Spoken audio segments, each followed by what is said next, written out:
মেঘ বৃষ্টির এই সন্ধ্যায় আলু দিয়ে বাসার সবার জন্য মজাদার নাস্তা বানিয়ে দিলাম। দেখতে কিন্তু হয়েছে ভীষণ সুন্দর, বানানোর প্রসেসটাও খুবই ইউনিক। সন্ধ্যার পরে বাইরে প্রচন্ড পরিমাণে বৃষ্টি হচ্ছে আর বাড়িতে বসে বসে মন চাচ্ছে একটু কিছু খাই। আলু আর ময়দা দিয়ে আজকে স্ন্যাক্সটা বানাবো। ম্যাক্সিমাম সময় স্ন্যাক্স টাইপের রেসিপি আমি চিকেন দিয়ে ট্রাই করি, তবে আজকে আলু দিয়ে বানাবো। আলুগুলোকে সিদ্ধ করতে দিয়ে দিলাম, বাট রান্নাঘরে এত পরিমাণে মাছি হয়েছে, এই মাছির জ্বালায় আমি আর বাঁচি না। আলু সিদ্ধ করতে দেওয়ার পর মনে পড়লো এত বড় বড় আলু কেটে সিদ্ধ করতে দিলে মেবি বেশি ভালো হতো, তবে কি আর করার, সিদ্ধ করতে দিয়ে দিছি। ওইদিকে আলু সিদ্ধ হচ্ছে আর এদিকে আমি ময়দার ডোটা বানিয়ে নিব। বেশ খানিকটা ময়দা নিয়ে নিলাম, তার মধ্যে একটু লবণ দিচ্ছি আর একটু সরিষার তেল, না সরি সয়াবিন তেল। যাই হোক, এখন ভালোভাবে লবণ, তেল আর এই ময়দাটাকে মিক্স করে নিচ্ছি। তারপর অল্প অল্প করে পানি অ্যাড করে একটা ময়দার ডো বানিয়ে নিব। বর্ষাকালের এই ওয়েদারটা না আমার খুবই ভালো লাগে, বিশেষ করে কাঁথা মুড়ি দিয়ে ফুল স্পিডে ফ্যান দিয়ে ঘুমাতে কি যে শান্তি। তবে এখন ঘুমালে চলবে না, বাড়ির সবার জন্য কিছু বানিয়ে দিব একদম তাড়াতাড়ি। আলুগুলো ছিলে একদম ম্যাশ করে নিলাম, মানে আলু ভর্তা বানিয়ে ফেললাম একদম। তারপরে দিব আমি কুচি কুচি পেঁয়াজ আর কুচি করা মরিচ, একদম ছোট্ট ছোট্ট ঝিরিঝিরি করে পেঁয়াজ কাটছি আর মরিচ কুচি গুলো দিয়ে দিলাম। তারপর দিচ্ছি অল্প একটু লবণ, একটু গোলমরিচের গুঁড়া আর একটু মরিচের গুঁড়া, চিলি ফ্লেক্স দিলাম আর কি।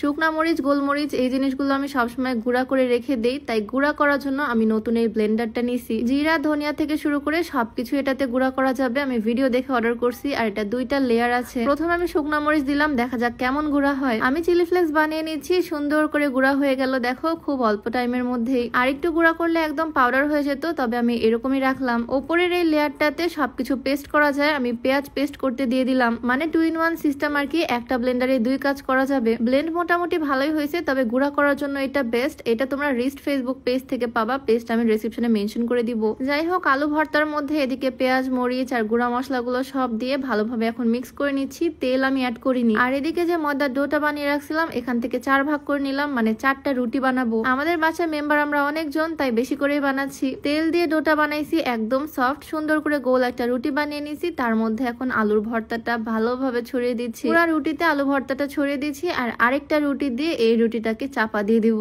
সিস্টেমটা খুবই ইউনিক না বলো? এখন ভালোভাবে হাত দিয়ে চেপে চেপে সেট করে নিলাম আর এখন লম্বা লম্বা করে কেটে নিচ্ছি ছুরি দিয়ে। এই স্ন্যাক্স গুলো কিন্তু দেখতে খুবই কিউট হয়। লম্বা লম্বা করে কেটে নেওয়ার পর আমি এক মাথা থেকে সুন্দর করে রোল করে নিচ্ছি। রোল করার পর 2 হাত দিয়ে চাপ দিলে এরকম চ্যাপটা রোল হয়ে যায়, মানে কয়েলের মতো শেপ হয়ে যায়। শেপটা কিন্তু খুবই কিউট, আমার কাছে খুব ভালো লাগছে এটার শেপটা। তোমরা তো বুঝতে পারছো কত ইজিলি আমি বানিয়ে ফেললাম। অনেকগুলোই কিন্তু হয়েছে। 2টা রুটি আর মাঝখানে আলু ভর্তা দিয়ে এতগুলো স্ন্যাক্স হয়ে গেছে। এখন জাস্ট আমি এগুলোকে সুন্দর করে ভেজে নিব প্যানের মধ্যে। তেলটা একটু বেশি করে দিলাম যাতে সুন্দরভাবে ফ্রাই হয়। একদম লো হিটে ফ্রাই করে নিচ্ছি, নয়তো উপর দিয়ে পুড়ে যাবে, ভিতরে কাঁচাই থেকে যাবে ময়দা। লো হিটে আস্তে আস্তে এগুলো ফ্রাই হবে আর আরো কিন্তু 2টা রুটি বানাতে হবে। তার আগে তোমাদেরকে দেখিয়ে দিই আমাদের বাড়ির নতুন সোফা কভার। এবারের সোফা কভারটা একদম ইউনিক। এরকম সোফা কভার আগে কখনো অর্ডার করা হয়নি। একদম গ্রামীণ চেকের মতো, খুবই সুন্দর তাই না? কালারটাও সুন্দর। এখন জাস্ট সুন্দর করে সোফার মধ্যে সেট করে নিব। এগুলো কিন্তু একদম অরিজিনাল তুর্কি সোফা কভার। লোগো আর অরিজিনাল ওনারের ছবি দেখে তোমরা বুঝতে পারবা এটা একদম original. Aiman home textile and fashion Facebook page থেকে আমি কভার গুলো অর্ডার করছি। পেজটা আমি ডেসক্রিপশনে মেনশন করে দিব।